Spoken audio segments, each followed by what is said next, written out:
We cover one of the most interesting verses, really, of that prayer. And I'm told over the years that this has been one of the verses that have caused people to scratch their heads and wonder what's really being said. And I've been there trying to make sure that my interpretation is correct, because it does matter. Your interpretation determines how you live out the prayer, so it does make a difference. But as we've been doing the whole time, read with me, please, beginning, of course, in verse 9. And Jesus said, "Pray ye then like this: Our Father, art in heaven, hallowed be thy name. Thy kingdom come, thy will be done, on earth as it is in heaven. Give us this day our daily bread, and forgive us our debts, as we forgive our debtors. And lead us not into temptation, but deliver us from evil. For thine is the kingdom, the power, and the glory forever. Amen." Specifically then, this morning, verse 13. "And lead us not into temptation, but deliver us from evil." I've tried to challenge you the entire time. I'm trying to go through and research these sermons. And, you know, sermon research is one thing, but I also have to remember God's called me to live it out with you. It's not just the sermon, because all of us are to live out the sermon. And so I really want to make sure that before I ever bring it to you, that it's something that I'm at peace with God over this arrangement, this situation. And I remember as a child trying to think about this: lead us not into temptation. Well, I've got a question for you. You'll see it there. And before we get to that, this verse demands and deserves careful attention.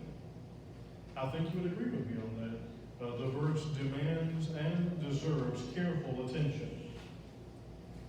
But consider the place of where this is in the Lord's Prayer. This petition, this request comes after, "Give us this day our daily bread. Forgive us our debts as we forgive our debtors. Lead us not into temptation." But all of that follows the praise, the adoration, the thinking about where God is and what God does, who God is, our Father in heaven. So all of that being involved, realizing that God is the King of Kings, and Jesus talked about being the Lord of Lords, and he's described as that in Revelation. God has all the power. God is sovereign. He's supreme. And so with that in mind, the prayer gives us the foundation to build on asking God for the things we need. And all of us need to be sheltered, really, from being led into temptation. Because even after we've been saved, that does not mean that we're not subject to temptation. It does not mean that we're immune. In fact, I think we're a target. If we've not been saved, we're really not a target, because we're where Satan wants us. But once you have publicly professed Christ, in that regard, that makes all of us a target. So then I've got a question for you. Can or does God lead his children into temptation? We've just read it, "Lead us not into temptation." Is this something that, does God lead you into temptation? Now, he will lead us into trials. You know that in your own life. I don't have to tell you that. God allows his people to endure trials because he's going to take us out on the other side. He's going to lead us. He's going to give us the opportunity to serve him. I met with a lady last week. Some things that she's praying about in her life, and some types of service that she wants to enter into, and just really asking for prayer. And as I was walking away from having met her, I called her by name, and I tried to use Isaiah 43, verse 2. "When thou passest through the waters, I will be with thee. And through the rivers, they shall not overflow thee. When thou walkest through the fire, thou shalt not be burned, neither shall the flame kindle upon thee, for I am the Lord thy God." Now the verse goes on, he Isaiah and the people that he's the one that brought them out of Egypt, but there's leadership there, so God will lead us through a trial. And sometimes we ask God to deliver us from the trial, and that may not be the right prayer. Now, it's the prayer I want to pray, oh God, I don't want to go through any trials, but the prayer really ought to be, God, help me to withstand this trial, to see your glory. But there is a difference. There is an enormous difference between a trial and a temptation. A trial builds our faith. A temptation erodes faith. And so God will lead us in the trying times. And as we've told you, the verse has had its share of discussion over the years. What does it mean? Well, let's think about it for just a moment. When he says, lead us not into temptation, the word lead involves shepherding. Very direct and active shepherding where the Lord is guiding us, where the Lord is with us. And that's one of the most beautiful parts of the Lord's Prayer, because it parallels here in my view Psalm 23. It parallels it beautifully because Jesus is showing us as his people not only that we should ask, but that we can ask and that God knows. So we do need leadership. We need direction. So then by asking God to lead us, there has to be trust. You are not going to ask for direction. I'm not going to ask for direction if I don't trust the source. We're not going to do that. Now, I remember in college, in my undergrad days in psychology, we had this little experiment that we were supposed to do. As trust builders, we were supposed to be blindfolded, and you would lead, you would take parts, take turns, and one would be blindfolded, and it would have to follow the other's commands. You never realize how vulnerable you are until you have to rely on someone else. And we had a lot of fun with that. We would run people into walls, run them into the benches, and one of the professors said, I saw that. We had no mercy on each other at all. But because we were there, we weren't going to let anybody be hurt. But my point is, if you don't trust the source, you're not going to go back to it. Is there anybody here that could really say that God has given them a reason not to trust him? Now, I haven't always liked what God has done. I've not always appreciated at the time the answers he gave, but looking back, I've realized that God has always acted in my best interest. We have to remember that as children, and remember that as we begin to grow older. And this part of the verse comes after trusting God. In the Bible, the book of James says he's the giver of all good gifts. It says after that he would provide for their daily bread. So then the prayer shows that we need to ask God for direction. Now there's a clue. We need to ask God for direction because there are times that we don't know what to do. There are times that we don't know the direction to take. We don't know the decisions to make. There are those times, and so we have to ask the Lord to lead us, and he will do that. The Old Testament has numerous examples where God led his people, and he taught them to trust, especially the Psalms. If you were to do a study of the book of Psalms, just look up the word lead in the Psalms. Because God is so intimate as our Savior and as our shepherd in his leading, he's always with us. Friends, God could not lead us if he were not watching us. God could not be our shepherd if he did not have a knowledge of what we were doing and where we were. So he does know that. And I think the most famous then, of course, is Psalm 23. What did David say? And there's the word again. He leadeth me in the paths of righteousness for his name's sake. There's the explanation for the Lord's Prayer verse. He leadeth me in the paths of righteousness, so that people can think we're all of that, so that people can think we're cool. Not at all. He leads us in those pathways of righteousness, the avenues of holiness, for his name's sake. It's for His glory and His honor. And that's why it's so important. And remember Jesus as He is giving the Sermon on the Mount. I've told you a number of times now. Of course, there were people there, I believe, that were able to eavesdrop, but primarily He had brought the disciples into Himself and He had begun to teach them.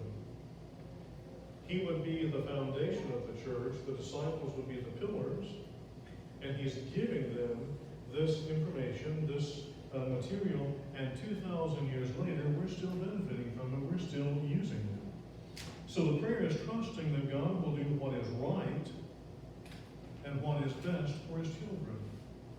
That's what He's asking. That God will do what is right and what is best for His children. Sometimes, and it's a very difficult thing, we think about children. When you're a child and you think, man, this childhood business, there's a lot to learn. Until I became a parent, I didn't have a clue. There's a lot to learn when you become a parent. I could make a bad joke and say as a parent that there's a lot to learn when you're a parent, but I won't say that. Because it may not go over till lunchtime, but really there's a lot to learn. But one of the things, one of the hardest lessons, but one of the most important lessons I had to learn as a parent was the ability to be unpopular at the moment. With decisions that have to be made. Because the child at the time would not necessarily understand that this is in my best interest. This is the right decision. This is in my best interest. And then over time they begin to see that. And I think that's where we are with the Lord, and I think that's where we need to be with the Lord. He will do that which is right. He will never lead us into anything that is unholy. He won't do that. And it shows that without His direction, there is trouble. I want to be as gentle as I can be. But our nation and our churches will never be any stronger than the homes that make them up. Our schools can never be any stronger than the homes that comprise them. And it's the home that makes up the church and makes up the nation. And when there is no direction, it's heartbreaking when there is no direction.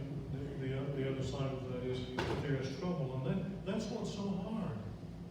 And so He's teaching us to ask, lead us not into temptation. All right, now, somebody can say over the years, well, I thought in the book of James 1:15, I thought the Bible said, let no man say when he is tempted that he's tempted of God. Because God cannot tempt, nor does He tempt with evil. But the Bible does say that. So then if that's the case, then why does Jesus here say, lead us not into temptation? I've got a suggestion for you, and I want to underscore a suggestion.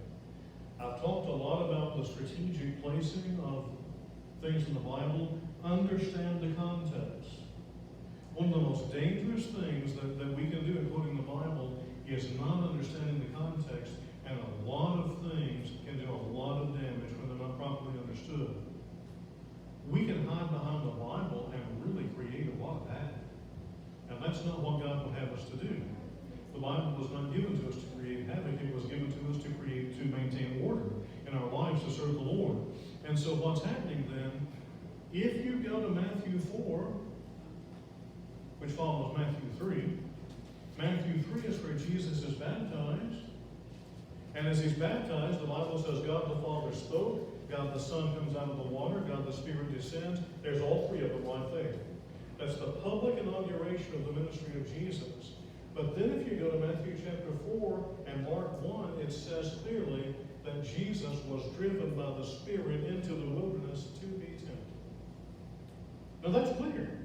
Matthew chapter 4, Mark verse 1, Jesus immediately was driven into the wilderness. Now you think about that. After that baptism experience, you talk about an emotional high, a spiritual high, and then boom, He's led to be tempted. And He's the one in the prayer saying, lead us not into temptation. I think there's a reason for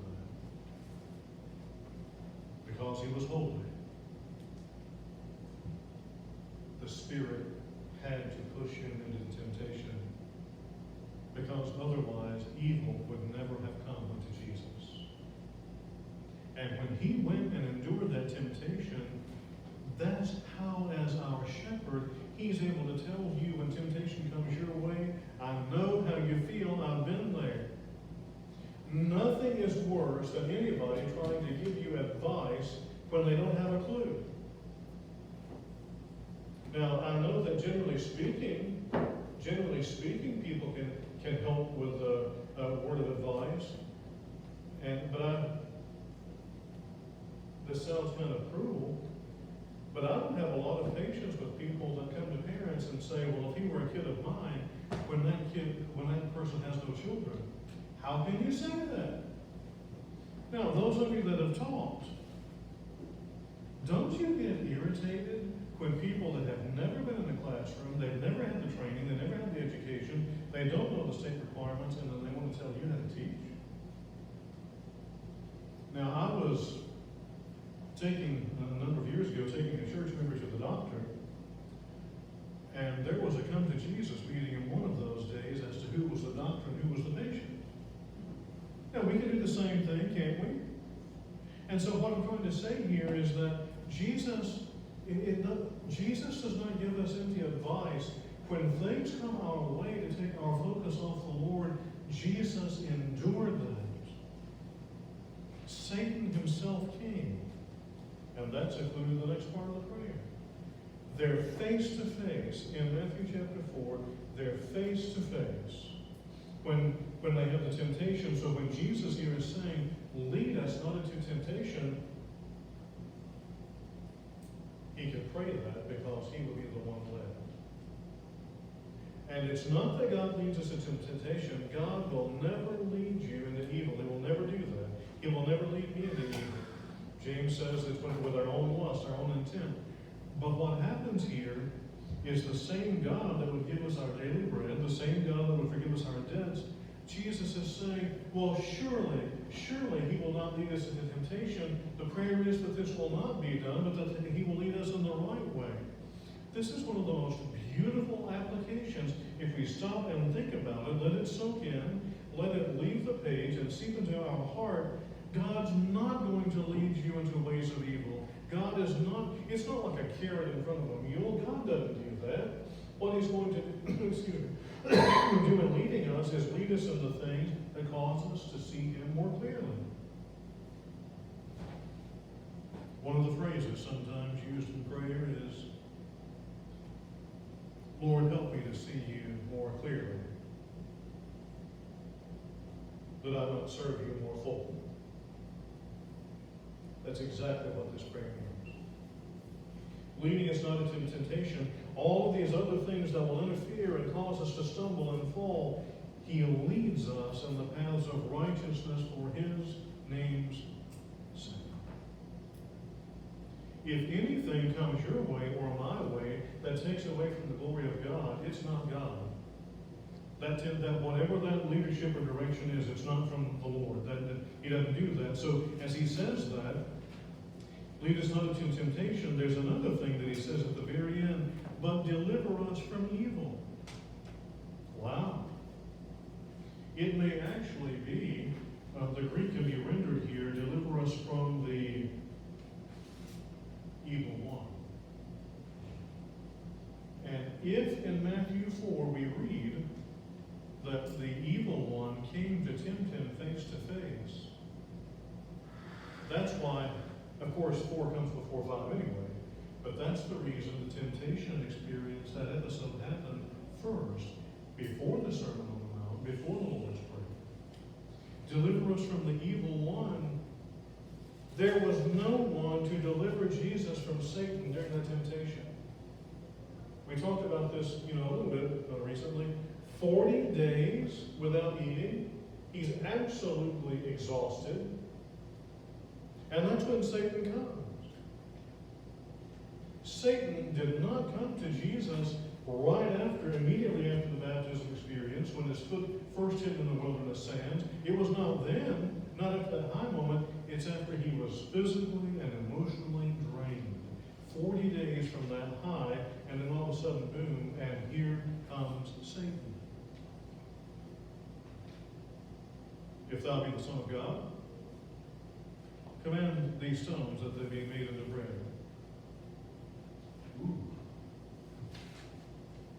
Do you realize that Satan tried to tempt Jesus with the exact same thing he tempted Eve with? What did he ask Eve? Hath God said? Doubt. And so he comes to Jesus. If you're the Son of God, doubt. And that's where it all starts.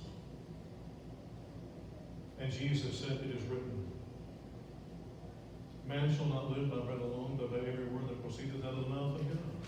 And then Satan tempted him, and then Satan brought the scriptures against him. Satan knows the Bible better than we do. And the reason I keep saying this, the Lord's Prayer is not some fairy tale. It's not some golden book, although those have done a lot of good. It's not some golden book on the shelf. It's something that we're supposed to pray, at least the form of it, daily, so that we can have direction from God. This is as real as it gets.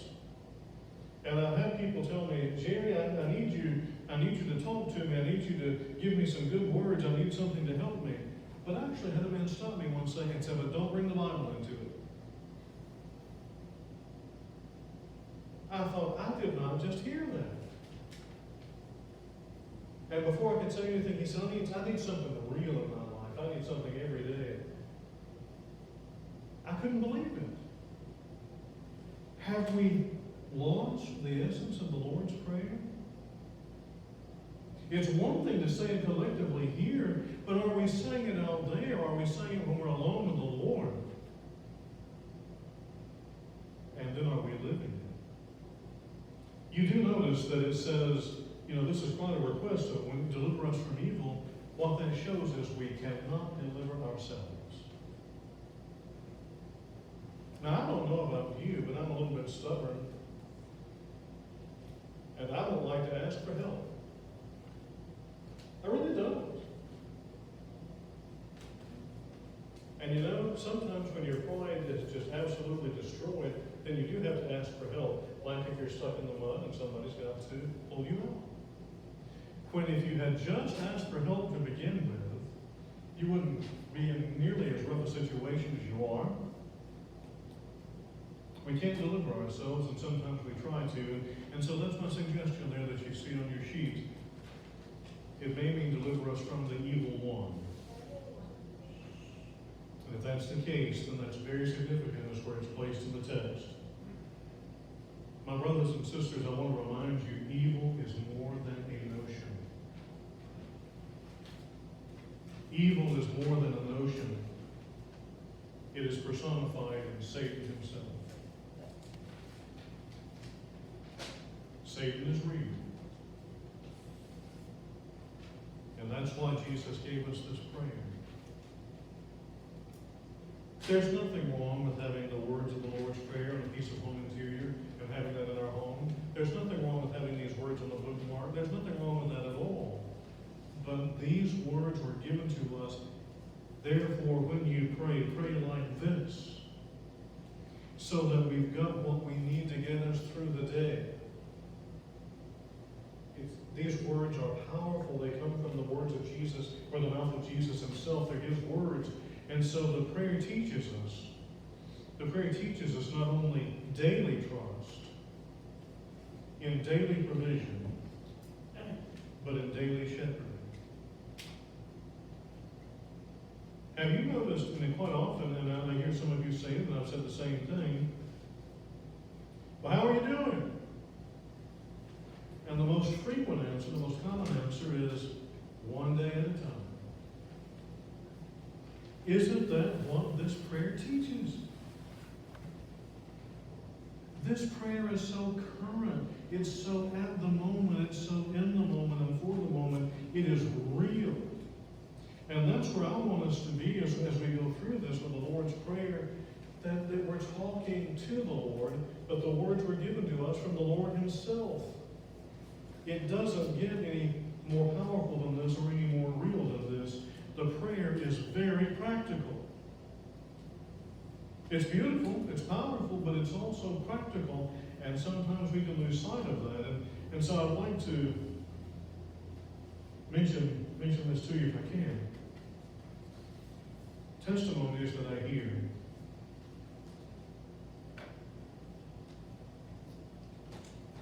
From saints that have traveled with the Lord. Always involve the leadership of God. Now, one of the ways to say that is the Lord has been with me all the time. That's beautiful. But I want to do something this morning before we have the invitation.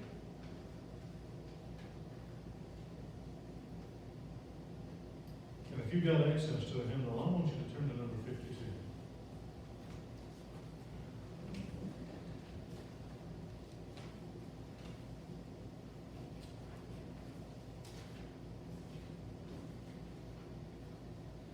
Now, in a moment, we'll have the invitation. And friend, if there's anything that you need to come forward with for prayer, is it a physical concern?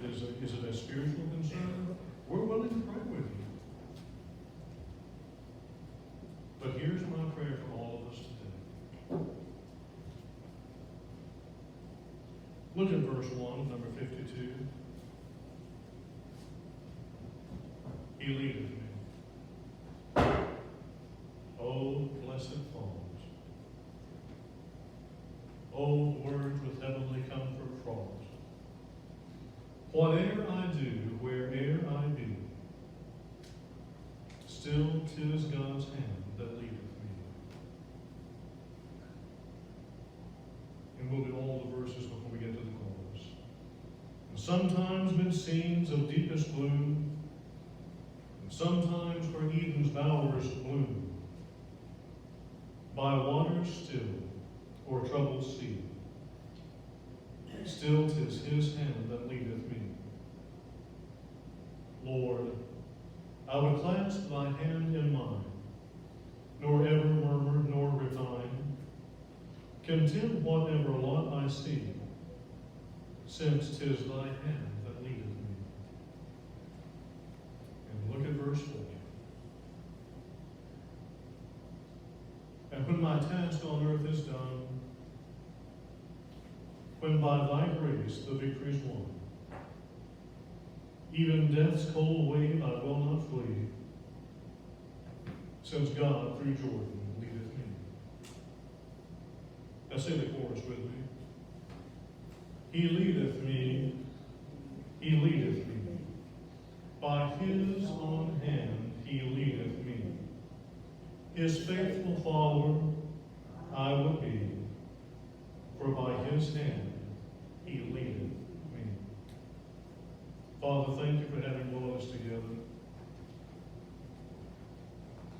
For giving us, Lord, the opportunity to go into your word.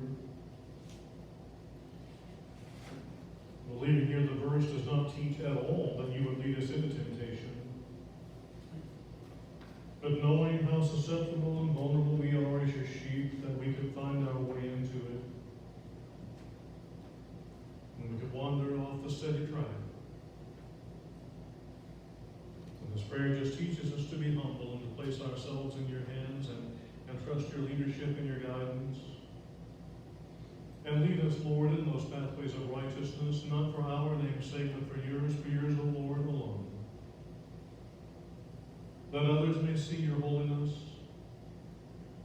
that we may give you glory, that people whose paths have been darkened by sin may see the light of Jesus Christ. Help us to be the light this week. And Father, if there's anyone at this moment that needs to come forward for prayer, we will wait and pray with them.